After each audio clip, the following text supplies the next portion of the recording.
Et c'est parti donc pour cette première capsule Mishnah, à la demande de Gabriel Berda qu'on remercie. On est parti pour cette première Mishnah du premier traité des Mishnayot, le traité Brachot, traité des bénédictions. On est parti, premier chapitre, première Mishnah de Masechet Brachot. Ataï Korin et Shema Be'arvit. À partir de quand pouvons-nous faire la lecture du schéma le soir? Donc la Mishnah nous parle déjà du fait qu'il y a quelque chose qui s'appelle la mitzvah de lire le schéma. On ne sait pas, on est au courant de rien, on ne sait pas du tout qu'il y a une mitzvah comme ça, mais directement on commence à nous parler du cadre de cette mitzvah au niveau des horaires. Donc il va falloir faire une petite introduction. Quelle est cette mitzvah du schéma et pourquoi le traité Brachot commence par nous parler justement de cette mitzvah qui s'appelle le schéma. La mitzvah du schéma, on l'apprend en fait des versets qui se trouvent à l'intérieur du passage justement qu'on récite durant le schéma.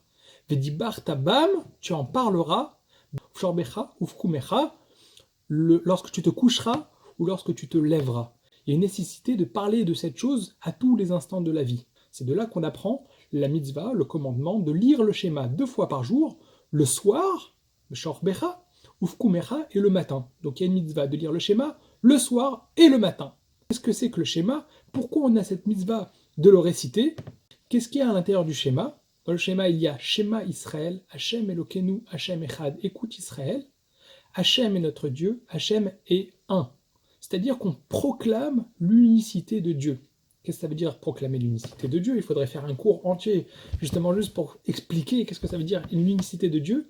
Mais on est en train de dire que le monde a un sens, il y a quelqu'un qui le dirige, et toutes les choses qui se trouvent à l'intérieur de ce monde sont liées. Et ils ont un but, ils ne sont pas contradictoires, même si parfois il y a des choses qui paraissent tout à fait contradictoires, le bien, le mal, comment ça peut vivre ensemble. Nous, on proclame Hachem est un. Ça veut dire que tout ça est lié et tout ça a un sens et c'est Dieu qui est au-dessus de tout ça et qui dirige tout ça. C'est ça ce qu'on proclame. Lorsqu'on débute quelque chose de nouveau, que ce soit par exemple qu'on inaugure une maison, comment on va s'appeler cette inauguration? On appelle ça Chanukah Tabaït, comme par exemple le temple, le Beth Amikdash. Quand on a inauguré le Beth Amikdash, ça s'appelle Chanukah Tabaït, on a inauguré.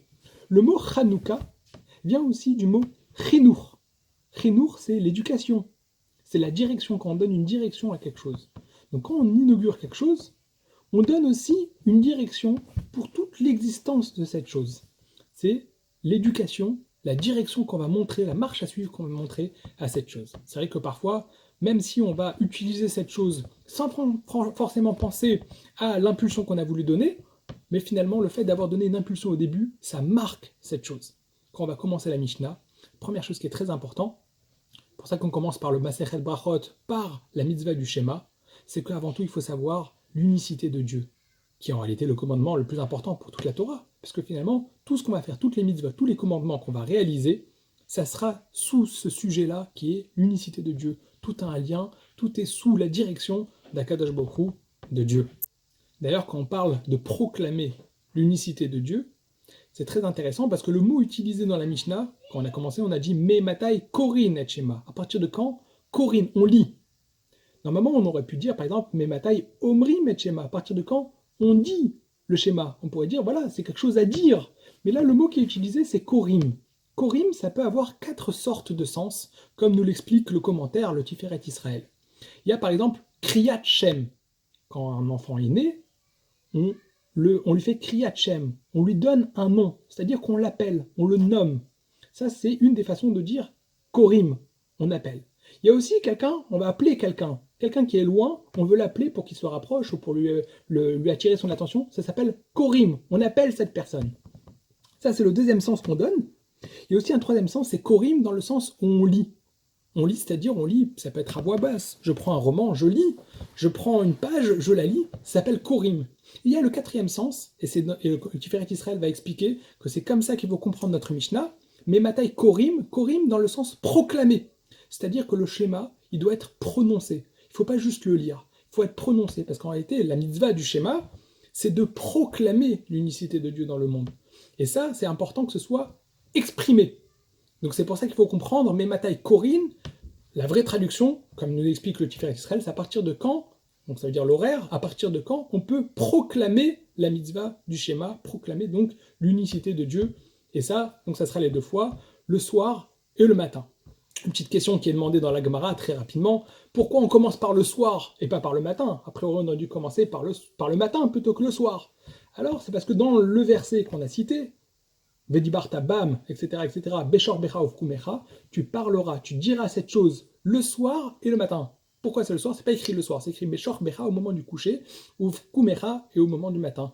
Donc la Mishnah, elle a pris le sens comme dans le verset, elle a commencé par le soir, donc Mematai Koremet Shema Be'arvit, le soir, et après elle va nous parler dans la Mishnah d'après sur la mitzvah du matin.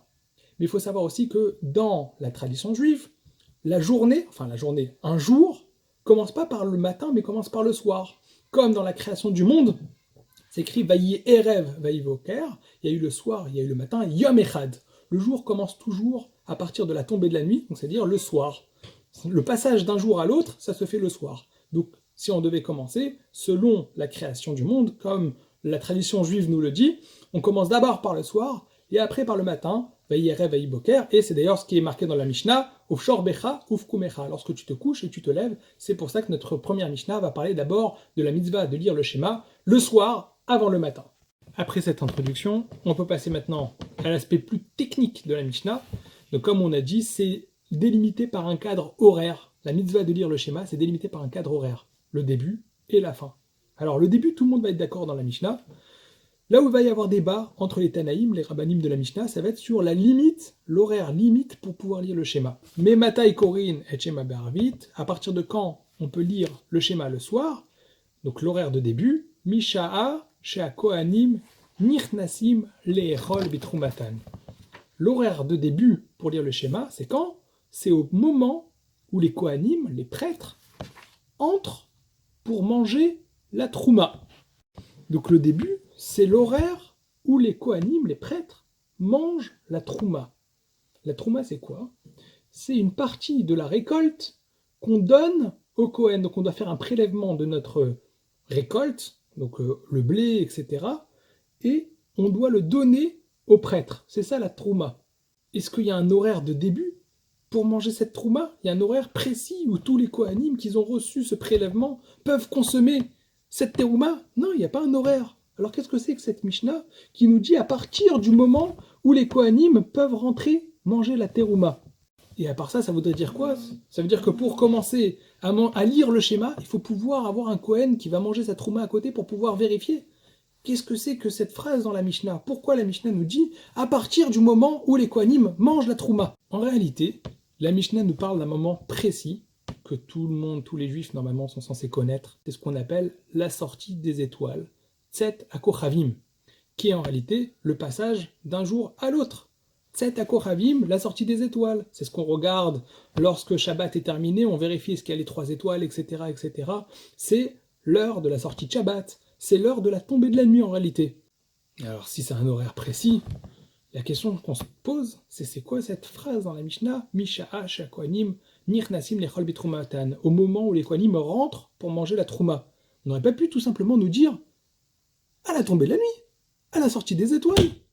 Et à part ça, c'est quoi cette phrase Misha'a Kohanim Nichnasim Lechol Bitrumatan au moment où les Kohanim entrent pour manger la terouma? En fait, ce moment précis où les Kohanim peuvent manger de la trouma, on ne parle pas de tous les Kohanim. Les Kohanim ont l'interdit de se rendre impurs au contact d'un mort ou toutes sortes d'autres raisons qui peuvent rendre un Kohen, un prêtre, impur. Qu'est-ce qui se passe si effectivement il y a un prêtre qui est devenu impur? Comme par exemple, il a été touché par la lèpre, la tsaraat, et il est impur. Eh bien, qu'est-ce qu'il va falloir? Il va falloir faire 2 choses. Il va falloir qu'il se trempe au bain rituel, le mikvé, pour se purifier, mais aussi il va devoir amener, comme il n'a pas le droit de se rendre impur, il va devoir amener un sacrifice expiatoire, ce qu'on appelle un korban khatat. Et donc ce qu'on nous apprend, c'est que bien qu'il n'a pas amené son sacrifice expiatoire, son korban khatat, le fait qu'il s'est trempé au bain rituel pendant la journée, il attend juste la nuit, la sortie des étoiles, et il peut manger à ce moment-là la terouma, qui a un côté saint, qui est kadosh, et il ne peut pas le manger de manière impure. C'est seulement à ce moment-là qu'il pourra manger la terouma. Donc en réalité, c'est pas du tout lié au fait de lire le schéma ou pas lire le schéma. La Mishnah vient nous donner un enseignement de comment on doit étudier la Torah. Elle vient de nous enseigner quelque chose qui n'a absolument pas de rapport avec la lecture du schéma. Le seul point commun qu'on a réussi à trouver, c'est le fait que c'est la sortie des étoiles au moment de la tombée de la nuit, la sortie des étoiles. Il y a le point commun, c'est que à ce moment-là, on peut commencer à lire le schéma. Et de la même manière, les Kohanim qui se sont rendus impurs, qui se sont trempés au bain rituel, qui doivent attendre la tombée de la nuit, et qui n'ont pas besoin forcément d'attendre l'offrande de leur sacrifice expiatoire, le Korban Khatat. Quel rapport entre les deux?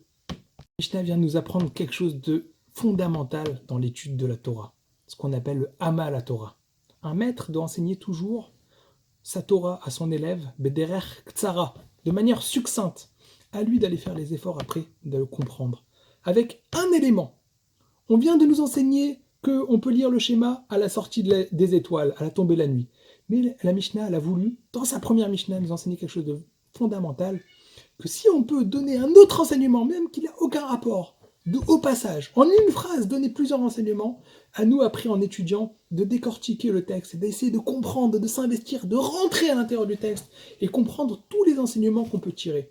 La Mishnah nous a appris, c'est vrai, à quel moment il faut lire le schéma, c'est la tombée de la nuit. En même temps, on nous enseigne autre chose, que le Kohen, il peut manger la terouma quand il s'est rendu pur à la tombée de la nuit. Mais en même manière, en une phrase, on nous enseigne deux enseignements, et à nous de faire l'investissement d'aller comprendre. C'est comme ça qu'on étudie la Torah, il faut s'investir, rentrer dans le texte, être à l'écoute du texte, comprendre, pas prendre ça au premier degré, pas prendre ça comme ça de manière superficielle, il ne faut pas prendre ça comme une histoire qu'on nous raconte, il faut s'investir, c'est le Hama à la Torah, l'investissement pour la Torah.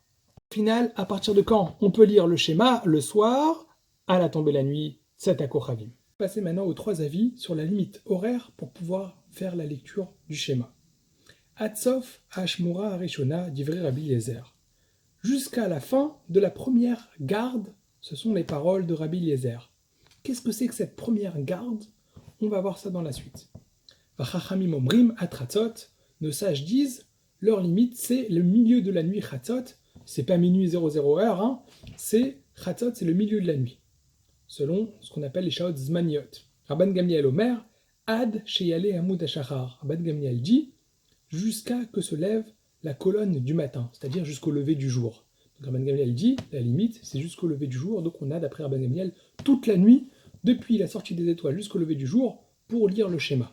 Alors c'était quoi cet avis là de Rabbi Eliezer? Ad sof hashmura rishona, jusqu'à la fin de la première garde.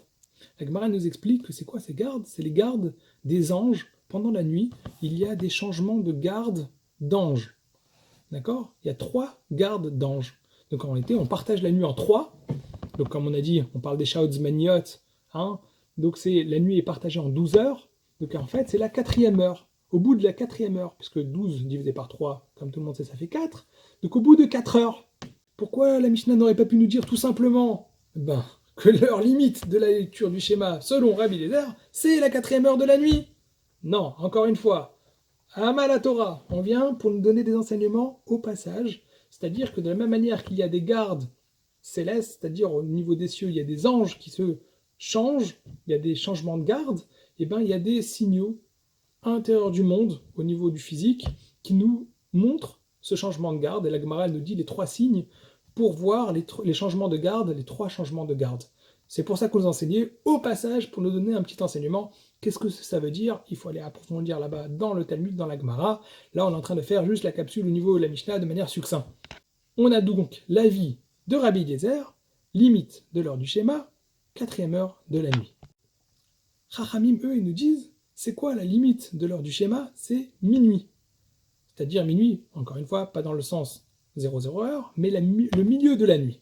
Donc c'est-à-dire c'est pas 4e heure, c'est 6e heure, puisqu'on partage la nuit en 12 heures, que ce soit en été, que ce soit en hiver. Hein, on partage l'heure à partir de la tombée de la nuit jusqu'au lever du soleil en 12 heures, et donc au bout de la 6e heure. Donc ça fait qu'en été, on a des petites heures, et en hiver, on aura des heures beaucoup plus grandes. D'accord? C'est pas heure 60 minutes, mais heure selon les 12 heures qu'on a partagé la nuit en 12 heures. Rabban Gamliel, il nous dit non. Beshor Becha, c'est-à-dire lorsque tu te couches, c'est tant qu'il y a des gens qui dorment encore. Donc c'est-à-dire jusqu'au lever du soleil. Donc toute la nuit sera un moment où on pourra lire le schéma. Parce qu'on a dit que le début, d'après tout le monde, c'était l'heure de la tombée de la nuit, la sortie des étoiles, au début de la nuit. Et la fin, d'après Rabban Gamliel, c'est l'heure où on se lève, c'est-à-dire, c'est quel moment l'heure où on se lève? C'est au moment où il y a le jour qui commence à se lever, c'est Ad Sheyale Amud HaShachar, lorsque la colonne du soleil se lève. La dernière partie de la Mishnah, où c'est une discussion entre Rabban Gamliel et ses fils. Maaseh Shebaou Banav Mibet HaMishneh. Il y a eu une fois, donc c'est une anecdote, une histoire, où les enfants de Rabban Gamliel sont revenus d'un festin. Amroulo, ils lui ont dit Lo karinu et Shema, on n'a pas lu le schéma. Or, la moitié de la nuit était passée, donc normalement, quand il y a l'avis de Chachamim, on est censé suivre l'avis de Chachamim, les sages, qui sont plus nombreux, c'est un groupe de sages. Donc normalement, c'est la majorité. Donc normalement, on devrait suivre l'avis de Chachamim. Donc les enfants de Rabban Gamliel, ils disent on a passé, on a été contraint, on a eu un honès, on n'a pas prévu, c'était pas normal, on aurait dû faire le schéma, mais on l'a pas fait. Et il se trouve qu'on n'a pas lu le schéma et minuit est passé. Qu'est-ce qu'on doit faire? Est-ce qu'on a complètement raté la lecture du schéma ou alors il y a une solution? C'est ça ce qu'ils ont demandé.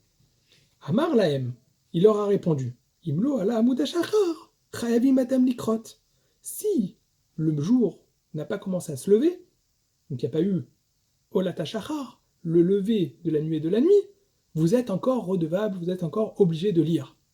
Alors c'est bizarre. Qu'est-ce qu'il est en train de nous faire, Rabban Gamliel? Il est en train de nous dire suivez mon avis. Ah, moi je suis d'accord avec mon avis. Non, il sait très bien qu'il y a Chachamim qui ne sont pas d'accord avec lui. Il n'est pas là juste en train de s'opposer à Chachamim et dire non, suivez mon avis. Il sait très bien que la halacha elle est comme Chachamim. Son avis a été pris en compte pour nous l'enseigner dans la Mishnah, mais la halacha n'a pas été fixée comme Rabban Gamliel. Alors qu'est-ce qu'il est en train de dire à ses fils? Et c'est quoi cette discussion? Qu'est-ce qu'ils sont en train de dire? Non, on est en train de nous révéler qu'il y a ce qu'on appelle le Bediava de l'Elechatrila. De manière a priori, quand quelqu'un doit faire la mitzvah, c'est ce qu'on appelle le Lechatrila. Comment il doit faire de manière, quand il a tous les outils dans les mains, comment il doit faire a priori? Il doit appliquer l'avis de Chachamim. Mais il y a ce qui s'appelle le Bediavad. Bediavad, ça veut dire dans le cas où j'ai pas pu le faire comme ça, Lechatrila, est-ce que j'ai une seconde chance? Et là, Rabban Gamliel, il va leur dire c'est vrai que normalement vous auriez dû faire comme Chachamim, vous auriez dû faire comme les sages de la Mishnah, jusqu'à Chatzot, jusqu'à la moitié de la nuit. Mais vous avez toujours une seconde chance, parce qu'en réalité, il est en train de dire Chachamim ne sont pas en opposition avec mon avis, moi, Rabban Gamliel, ils sont d'accord avec moi. Et c'est ce qu'il va dire, c'est la suite de la Mishnah. Velozo bilvad. Mais pas seulement ça, pas que dans ce sujet-là de la lecture du schéma, Chachamim nous ont dit que jusqu'à la moitié de la nuit, il faut lire, et pourtant, on peut le lire jusqu'à, si on a raté, on a une seconde chance jusqu'au lever du jour. Et là, Kolma Shamou Chachamim Atratzot. Chaque fois que les sages ils ont dit jusqu'à la moitié de la nuit, Mitzvatan Nachel Amud HaShachar, la mitzvah est toujours possible d'être réalisée jusqu'au lever du jour, bien que normalement on aurait dû le faire jusqu'à la moitié de la nuit comme Chachamim. Comme par exemple, il y a d'autres cas, Ekter Chalavim Vevarim. Quand on apporte un korban, un sacrifice, comme par exemple le korban atamid, qui doit être apporté au temple, d'accord, ce qu'on appelle Ben Arbaïm, c'est dans l'après-midi. Mais après, il y a certains membres qui doivent être consumés sur l'autel, sur le misbéar, toute la nuit. Toute la nuit, Chachamim vont nous dire, attention, quand est-ce que ça s'appelle toute la nuit? Jusqu'à la moitié de la nuit. Après, c'est plus la nuit. Non, mais si on n'a pas réussi à les brûler justement jusqu'à la moitié de la nuit, il nous reste une seconde chance jusqu'au lever du jour. Et pareil, on continue, Mitzvatan Achel Amud HaShachar. Et chaque fois qu'on nous dit, par exemple, il y a des choses, la mitzvah, c'est de le consommer en 24 heures, comme par exemple le Korban Pessah. Quand on apporte le sacrifice pascal, le Korban Pessah, ça doit être consommé en 24 heures. D'accord? Si on n'a pas consommé en 24 heures, c'est un interdit de dépasser ces 24 heures, c'est ce qu'on appelle le notar. C'est quelque chose qu'on n'aurait pas dû le laisser non consommé pendant plus que 24 heures. Si on ne l'a pas consommé au bout de 24 heures, on doit le brûler, c'est du notar. Donc normalement, jusqu'à quand on devrait le brûler? On devrait le manger jusqu'à la moitié de la nuit. Bien, Rabban Gamliel dit non, mais si on n'a pas réussi à le consommer jusqu'à la moitié de la nuit, bien que normalement c'est ça ce qu'on aurait dû faire, on a une seconde chance, c'est jusqu'au lever du jour. Tout ce qui doit être consommé en un jour, mitzvatan, achel amud hashachar, on pourra toujours le consommer jusqu'au lever du jour. Imken, alors vous allez vous demander, mais alors Chachamim, pourquoi ils nous ont dit jusqu'à minuit? Ils auraient dû nous dire, puisque la mitzvah on peut toujours le faire jusqu'au matin. Pourquoi ils nous ont dit justement jusqu'à minuit? C'est la question qui va poser Rabban Gamliel, question rhétorique. Imken lama amru chachamim atratzot. Pourquoi les chachamim nous ont enseigné que la limite c'est la moitié de la nuit? Ils auraient dû nous dire jusqu'au lever du jour. kede leachik et adam min avera. Les Chachamim sont dans leur logique, dans leur mitzvah, c'est un des commandements qui a été donné aux Chachamim, Vasu Seyag la Torah. C'est au début de Pirkei Avot, les maximes des pères. Un des rôles des Chachamim, un des rôles des sages, c'est de faire Seyag, une barrière. C'est quoi? C'est Leachik et Adam Minavera. Leachik, c'est éloigner Adam l'homme, Minavera de la faute. C'est-à-dire que si jamais on va leur dire, c'est vrai, la mitzvah, elle est jusqu'au matin, mais c'est une période finalement où normalement on est censé dormir. On est amené très facilement à rater cette mitzvah. Et comme on est amené rapidement à rater cette mitzvah, les Chachamim se sont rendus compte qu'il faut mettre une limite loin de la barrière finale où on risque d'oublier. Donc ils ont dit d'abord, premièrement, la barrière, la limite, c'est la moitié de la nuit. D'accord? Mais c'est vrai que si jamais on n'a pas réussi à faire à cette limite, en réalité, on a toujours cette seconde chance parce que, a priori, la mitzvah, c'est jusqu'au matin, c'est toute la nuit. Mais les Chachamim ne veulent pas qu'on oublie de faire la mitzvah, donc ils sont dans leur rôle de seyag, de mettre une barrière, et c'est pour ça qu'ils ont dit, pour s'éloigner de la vera, c'est-à-dire la vera, la faute, qui est d'oublier de faire le schéma, de lire le schéma, ils nous ont dit, la limite, c'est la moitié de la nuit, et en réalité, quelqu'un qui n'a pas réussi à le faire, il pourra toujours le faire, parce que c'est vrai que la limite au niveau de la barrière, il ne l'a pas faite, mais il pourra toujours faire la seconde chance jusqu'au lever du jour. Donc on a appris le début du schéma. Le début du schéma, c'est la tombée de la nuit. On a une marloquette Rabbi Eliezer, Chachamim et Rabban Gamliel à propos de la limite du schéma, que Rabbi Eliezer nous dit c'est la 4e heure de la nuit. Les Chachamim nous disent c'est le milieu de la nuit, ce qu'on appelle Chatzat, et Rabban Gamliel nous dit c'est Alat HaShachar, le lever du jour. Mais en réalité, Rabban Gamliel et Chachamim ne sont pas forcément en débat, sauf que Chachamim nous disent comment il faut faire de manière a priori pour ne pas s'approcher trop de la limite de la lecture du schéma et qu'on risque à la fin de l'oublier et de ne pas le faire. Et Rabban Gamliel nous enseigne que finalement, si on n'a pas réussi à appliquer l'avis de Chachamim, c'est-à-dire qu'on n'a pas réussi à lire le schéma à la moitié de la nuit, on pourra toujours le faire jusqu'au lever du jour comme plan B, comme seconde chance. Voilà pour la fin de cette première Mishnah. On espère se retrouver donc pour Mishnah Bet, la deuxième Mishnah, demain. À très vite.